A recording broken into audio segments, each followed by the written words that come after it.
Manni murtii olaanaa US murtoo lammummaa mirga dhalootaa Trump akka hin danqamne murteesse. Manni murtii waraanaa US dhadhacharra ooleen dhimma falmisiisaa ta'uun yeroo dheeraaf kan ture dhimma mirga lammummaa dhalootaan argamu irratti murtoo kenne.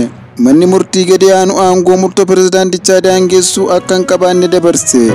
Kana jechuun manneen murtii gadi aanu ejjennoo Trump Ameerikaa keessatti lammummaan dhalootaan argamu akka dhaabbatu qaban akka ragga'uuf kan gargaarudha. Murtoon mana murtii olaanaa kun ammaaf Trump aangoo isaanii fayyadamuun murtoo dabarsan akka hojiirra oolchaniif kan haala mijeessuufidha.